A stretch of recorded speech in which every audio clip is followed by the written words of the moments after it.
Welcome to the Unitarian Universalist congregation of York. My name is Janelle Mancuso, and my pronouns are she and her, and I'm your worship associate for this morning's service, alongside our minister, Reverend Christin Green. After our time for all ages this morning, children and youth are invited to gather downstairs for religious education classes. For families with very young children who would like childcare during worship, our nursery is also staffed and available downstairs. We are joined this morning by Kim Bracey, CEO of the YWCA York, our community partner for the month of April, who is here to share about their upcoming Race Against Racism and their important work.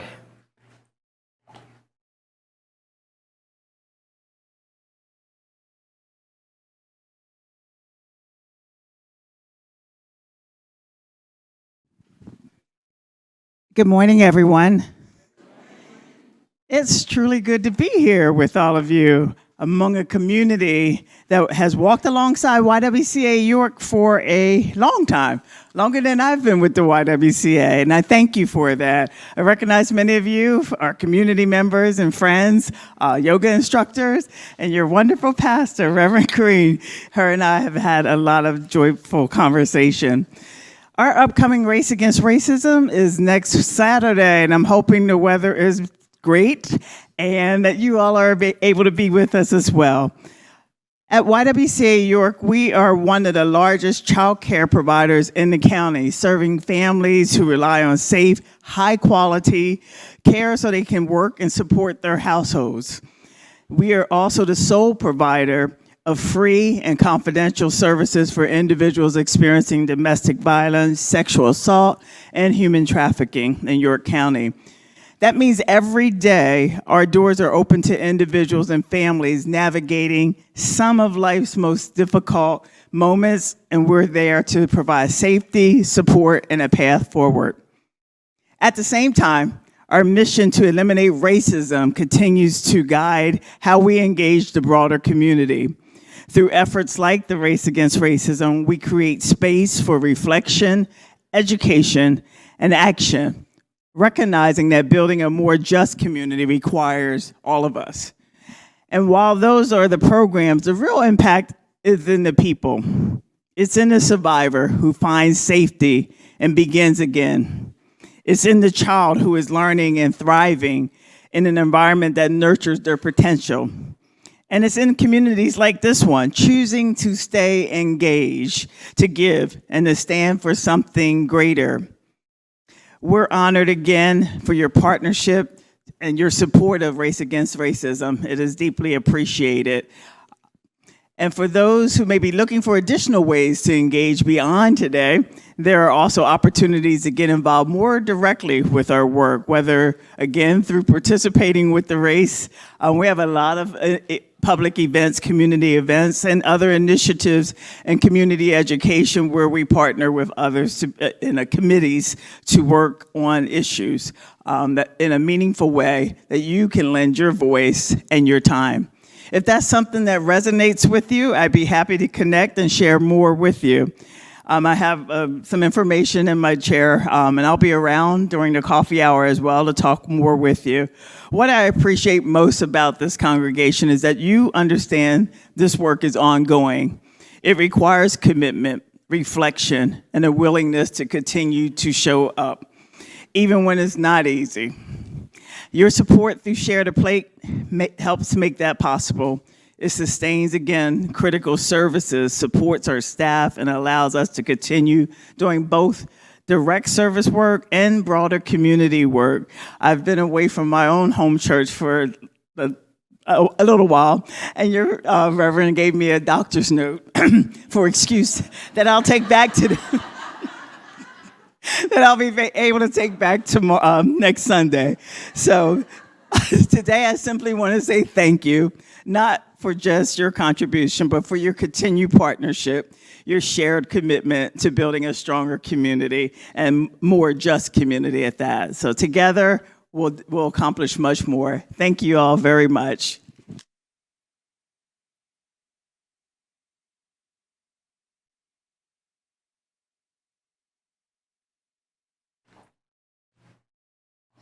Thank you, Kim. We look forward to responding generously later in our service and are grateful that you're able to join us after the service today for coffee hour. We want to thank everyone who responded to the call and signed up for the Common Good for March and April. The May and June Common Good sign-up form is now available through the Weekly Beacon and is also listed on the back of your order of service. Questions can be directed to our new coordinators, Carla Shelley and Craig Zumbrun. Each volunteer role is simple, requires a small amount of time on Sunday mornings, and is a wonderful way to get to know members, friends, and visitors here at UUCY. Please make sure to note all the important announcements listed on the back of our order of service and check out the flyer announcement from the nominating committee. If you've ever been curious about serving on our board of directors, we are seeking a nomination for vice chair in the next 5 days.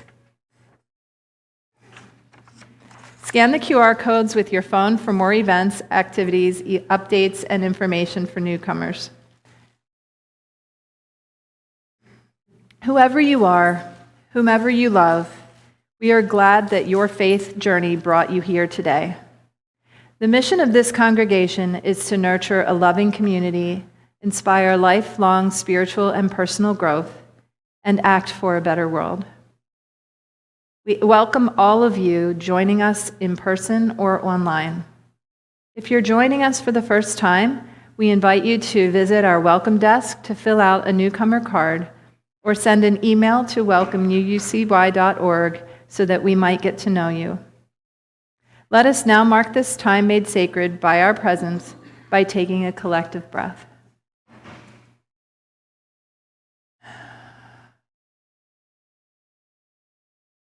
Again, welcome to UUCY.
As Josie comes forward to light our chalice, The symbol of our living tradition here in the sanctuary, you're also invited to light a chalice or candle of your own if you are joining us remotely.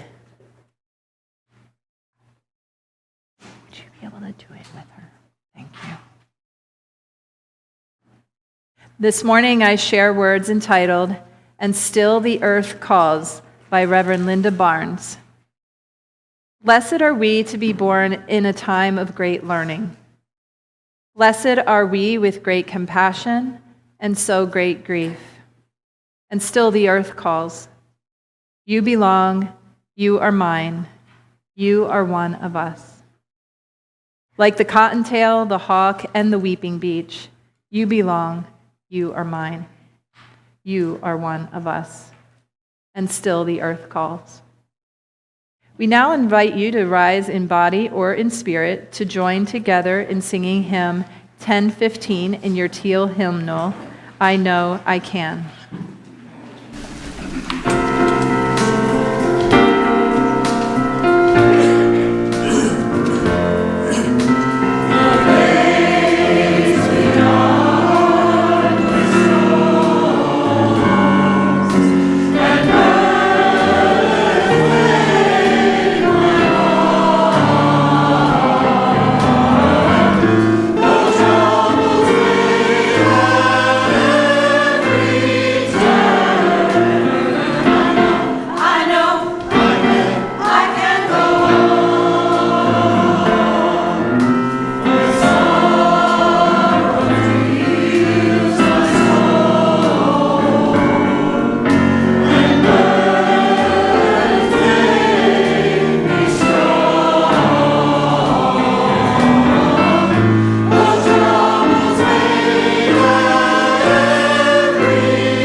So, good morning.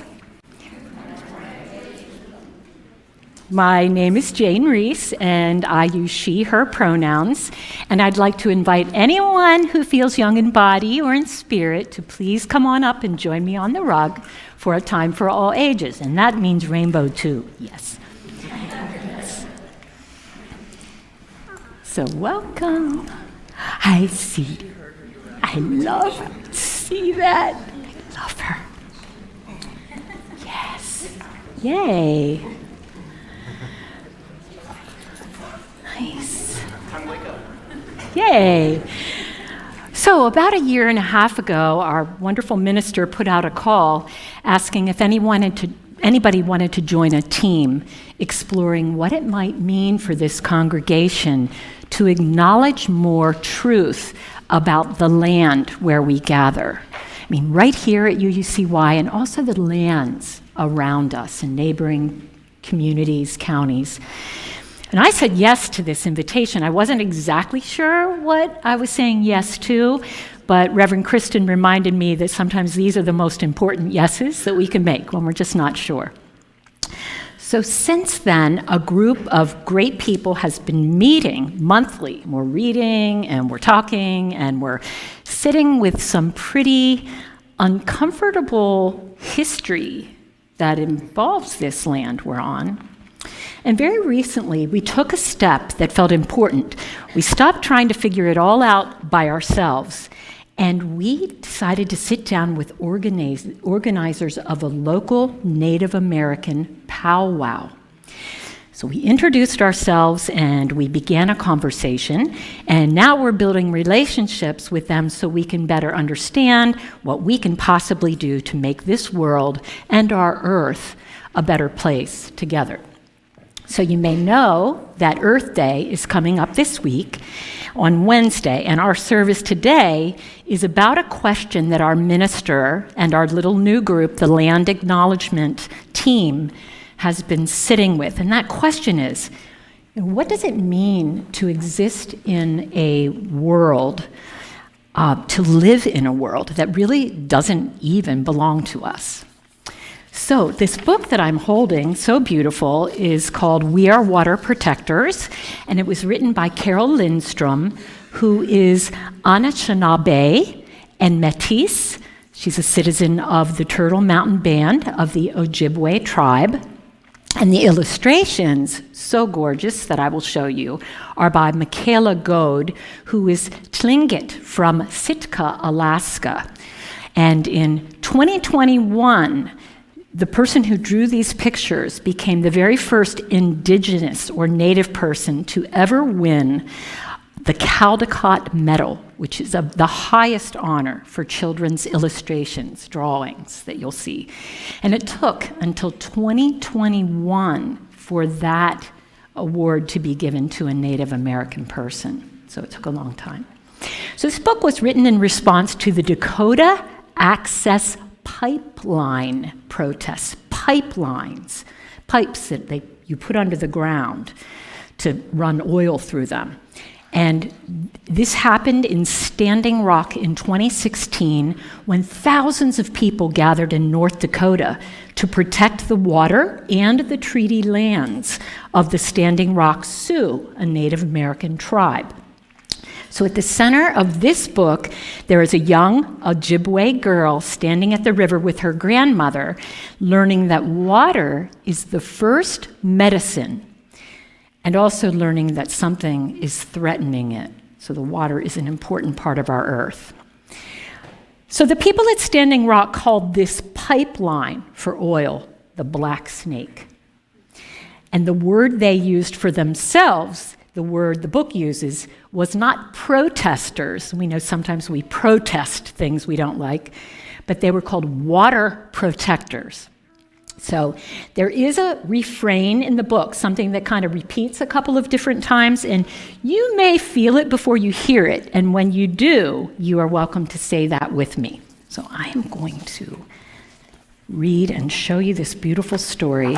We are water protectors. So, water is the first medicine. Nokomis told me so. That's the grandmother. We come from water. It nourished us inside our mother's body, and it nourishes us here on Mother Earth. Water is sacred, she said. See how beautiful. Yes. We stand with our songs and our drums. We are still here. The river's rhythm runs through my veins, runs through my people's veins. My people talk of a black snake. that will destroy the land. Spoil the water, poison plants and animals, wreck everything in its path.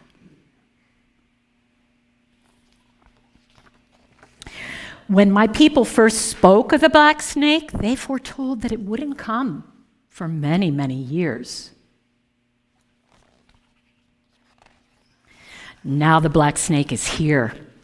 Its venom burns the land, courses through the water, making it unfit to drink. Take courage. I must keep the black snake away from my village's water. I must rally my people together.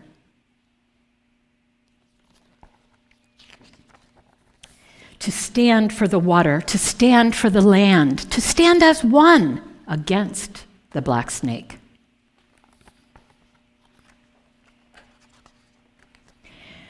We stand with our songs and our drums.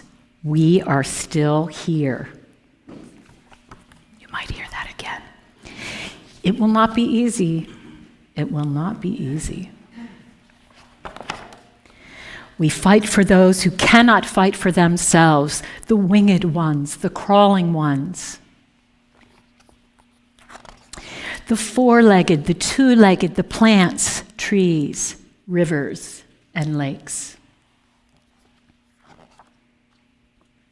The earth, we are all related.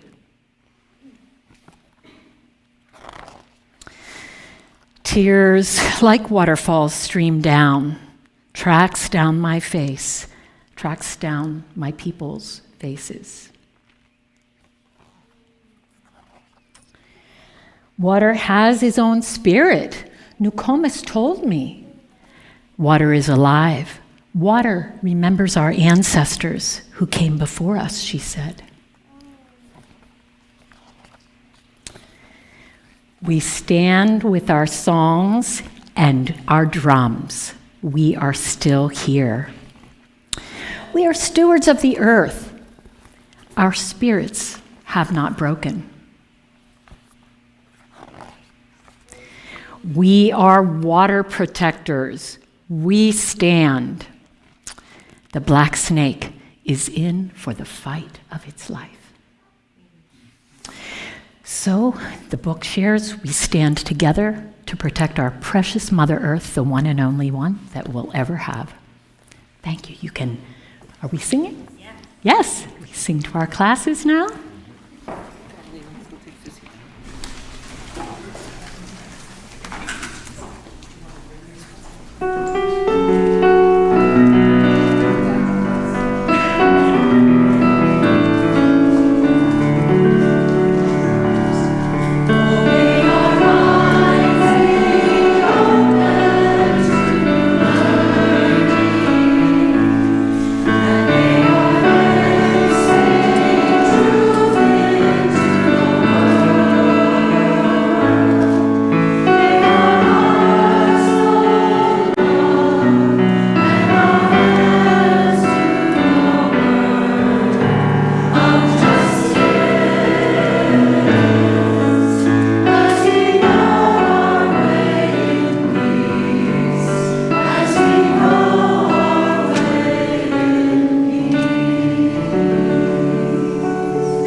We dedicate time in our service each week to address what we call matters of the heart.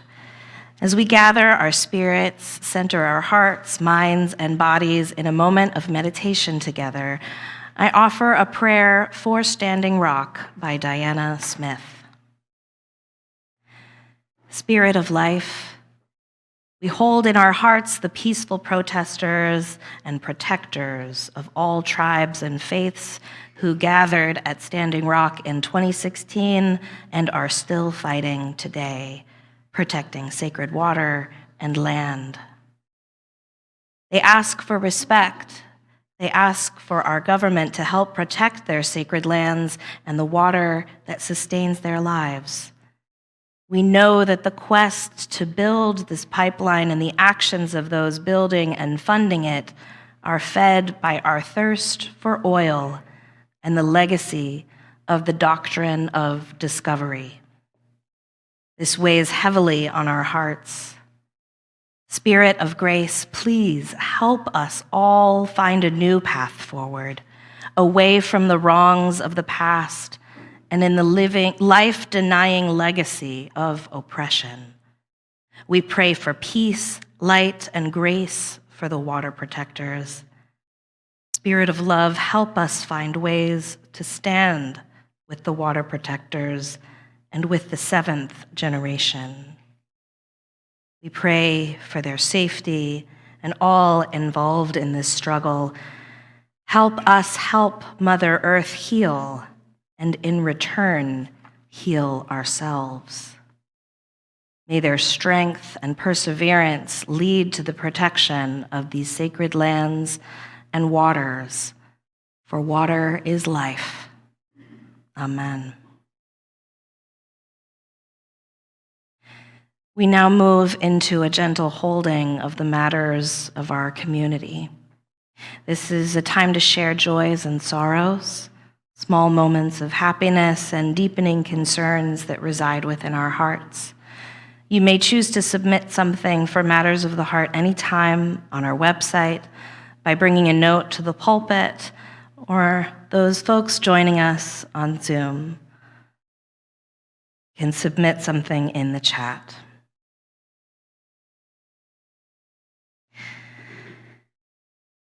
We light a candle of appreciation for our choir, gathering each week, rehearsing on their own time, making tracks for them to do those private rehearsals. We give thanks for our musical people.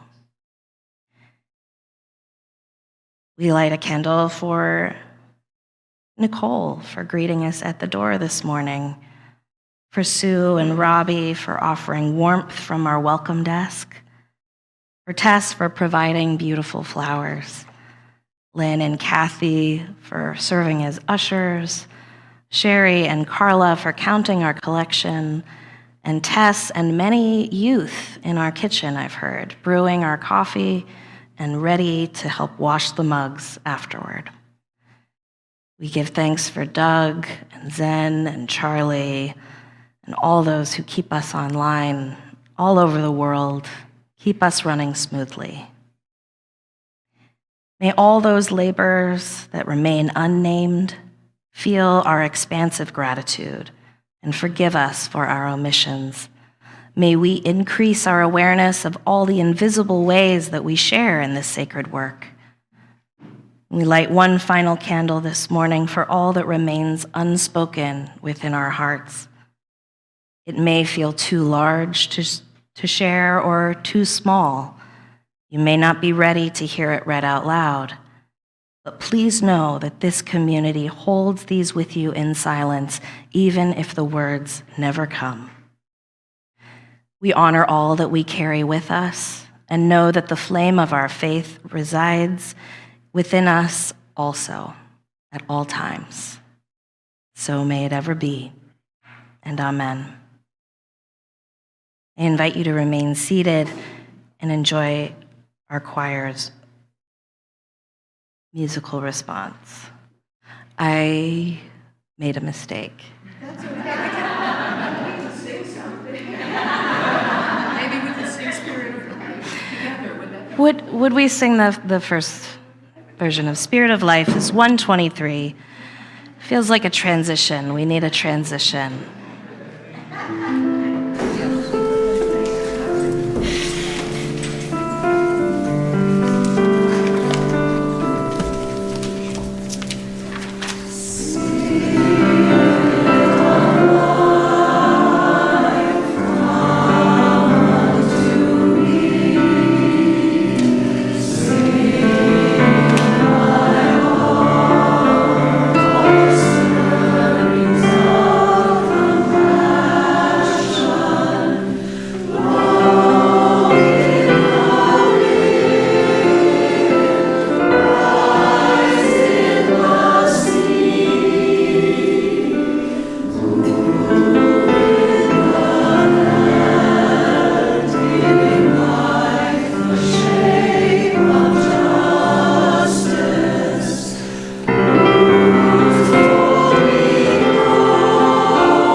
The reading this morning is an excerpt from Isabel Wilkerson's book entitled Caste: The Origins of Our Discontents.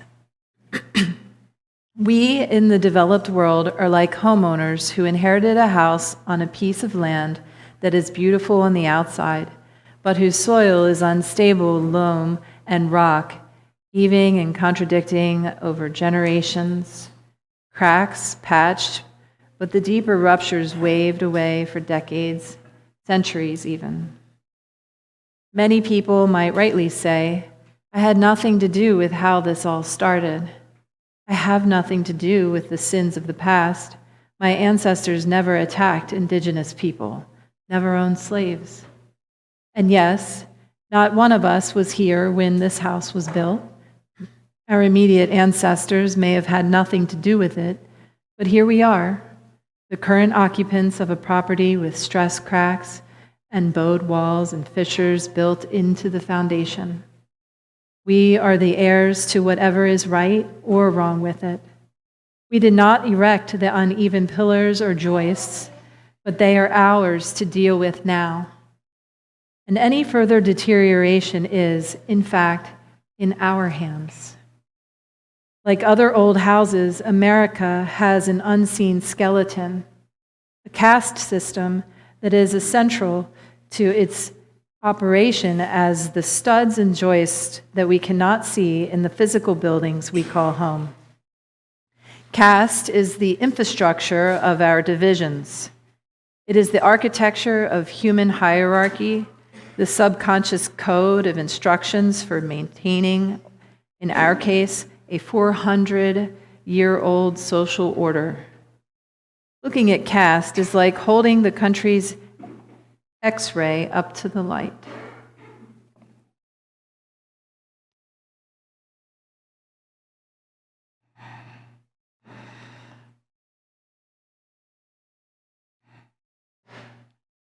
Thank you, Janelle.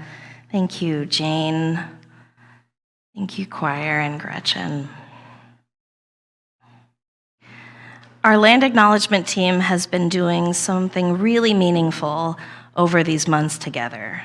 Not just researching, but getting into relationship. Listening, learning, joining, and inviting others into shared space. Their work is ongoing, and it deserves its own time and attention. So today, I want to stay alongside that work, but focus our hearts on a related question. What does it mean to live in a world on land that does not belong to us? Not metaphorically, not poetically, but actually. Because one of the truths we inherit, whether we choose it or not, is that the land beneath our feet carries history. And in many cases, that history includes theft, displacement, violence, and erasure. Indigenous scholar Dr. Lindsay Schneider introduces herself in a TED Talk audience by stating that she, a Turtle Mountain Chippewa descendant, is a guest on land that was stolen from the Ute, Cheyenne, and Arapaho nations, land that many other tribal nations thought of as home before. She says those relationships were written over by settler colonialism. And she notes that land acknowledgements like this have become increasingly common in public gatherings. I even heard that there was one spoken last weekend at our Evening with the Candidates event. Sometimes they're listed on university websites or tucked into email signatures. And then Dr. Schneider asks a disarmingly simple question in her talk. Once you admit something is stolen, aren't you supposed to give it back? It's the kind of question that stops you and makes us laugh a little, not because it's complicated, but because it's abundantly clear. I'm reminded of the poem by Wendell Berry called Our Real Work. It may be that when we no longer know what to do, we have come to our real work, and that we no longer know which way to go, that we have come to our real journey, The mind that is not baffled is not employed. The impeded stream is the one that sings. Our minds may be baffled by the idea of returning land to Indigenous hands. We don't own the land, we don't have that power, so what does it have to do with us? This conundrum may be where the possibility begins. Not in having the answers, not in solving something as vast as history, but in allowing ourselves to be unsettled by the questions, the right questions. Like, how have our relationships with ourselves, with each other, and with the earth, how have they been written over by settler colonialism? Dr. Schneider suggests that decolonizing our own minds around the idea of the Indigenous land back movement is an act of unsettling ourselves. It makes sense that we feel, well, unsettled. If this world does not belong to us, not in the way we've been taught to think about ownership, then what is our relationship to it and with it? The world and our culture we've inherited has taught us to treat land as commodity, as a resource, as something to extract from and profit from and control. And we're living with the consequences of that worldview ecologically, morally, and spiritually. The Indigenous land back movement advocates for transferring decision-making power for land back to Indigenous communities, looking broadly at government-held and public land, not mainly personal property, making this not as much about real estate as it is stewardship and shared stewardship of the land. Dr. Schneider does not frame this movement as a symbolic gesture or even as a moral correction. She says plainly, the land itself is in crisis, and our relationships are in crisis. She reminds us practically that while Indigenous communities make up just around 5% of the population, they are caring for and managing nearly half of the areas that support intact ecosystems. This is no accident. This is the result of generations upon generations of learning how to live with the land rather than against it. Dr. Schneider gives many tangible examples of seemingly desolate land finding new life once returned to Indigenous community by organizations and governments. And I won't recount them all, mostly because I want you to go and find the video and watch it for yourself. It's called Whose Land Are You On? And one small story that I'll tell, it's almost easy to miss. It's about a 6-year-old boy named Henry who is attending a summer camp she runs, teaching Indigenous wisdom to youth. Henry was playing outside with a friend, and the friend started squishing grasshoppers for fun. Henry said, "Hey, you can't do that. Those are not just bugs. Those are relatives. They're relatives." And maybe it feels sweet and innocent and naive, but can you feel what a different worldview that is? A world where the smallest living things are not disposable, but connected. The world where our first instinct is not to just control and see how much we can smash, but to care. That's a world that doesn't belong to us. We belong to it. And maybe that's the most hopeful thing that we can say, is that the world does not belong to us, In a culture that says we are the managers and the stewards in charge and the ones who decide, what if it's the other way around? What if we belong to the world, right? What if the land and the culture and the world has a claim on us? Not just poetically, but practically and historically and even financially and relationally. There's this anecdote about the environmentalist Bill McKibben's response to the question he's heard 1,000 times: what is the most effective thing I can do for the climate as an individual, as one person?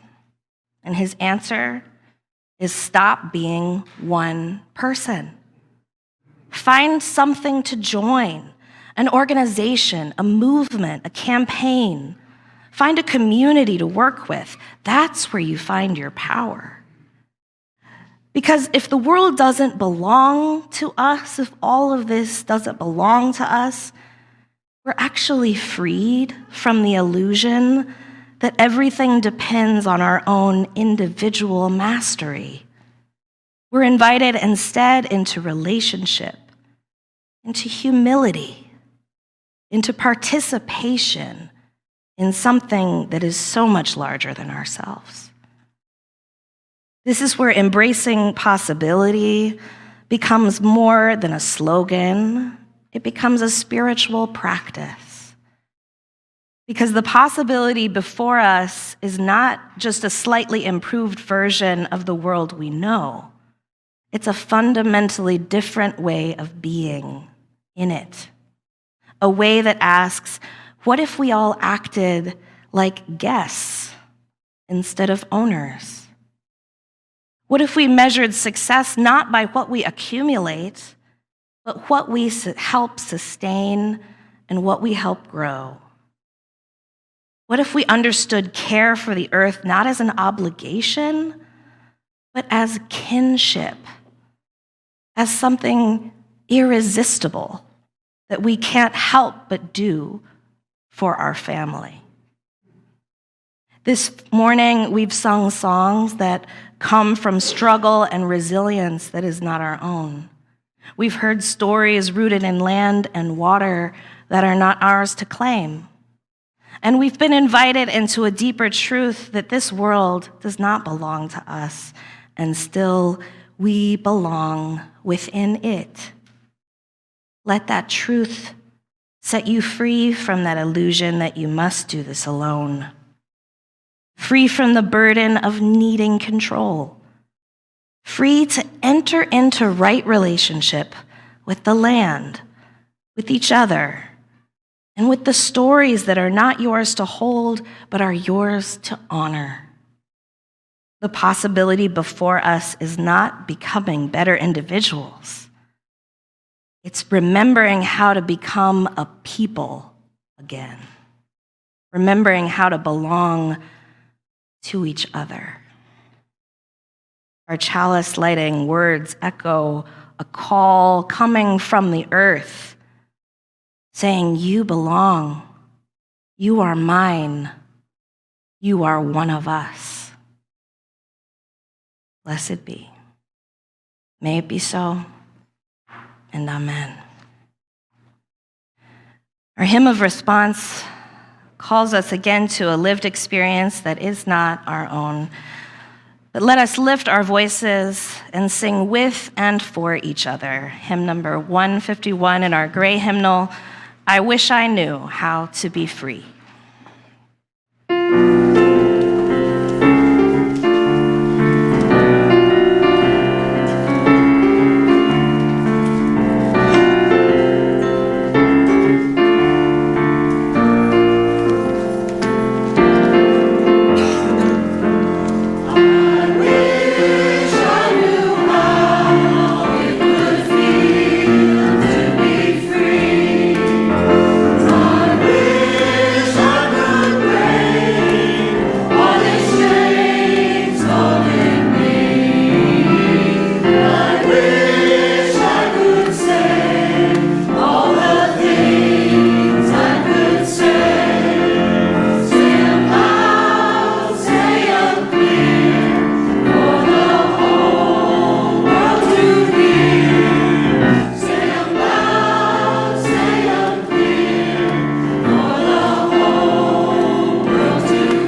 Our weekly offertory is where our shared value of generosity becomes a spiritual rhythm. Our chance each Sunday to place something of ourselves back into the life of this community. We commit to share our offering with a community organization that upholds our values. Our Share the Plate partner for the month of April is the YWCA's York's Race Against Racism. We are grateful that their CEO, Kim Bracey, is here today and for sharing with us earlier. We look forward to speaking with you further during coffee hour following our service. We are proud of our partnership with the YWCA York and the ways they bring the community together in solidarity for equity, inclusion, and justice for all in the form of a 5K run, race, walk, or stroll each year. Proceeds support the YWCA York's mission of advancing racial justice in York County. The Racial Justice Program strives to transform social inequities in our community, schools, and organizations through education, open dialogue, and inviting others to join us as anti-racist allies. The ushers will collect the offering. If this is your first time visiting with us, please feel free to let the basket pass you by. Your presence is a gift.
That was beautiful. Thank you, Gretchen.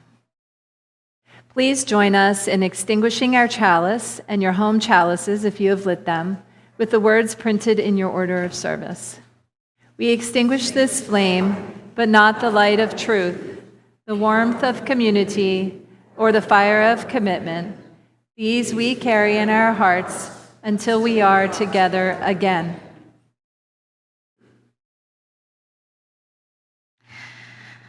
Friends, as you go, remember that you may not be the center of the story, but you are part of it.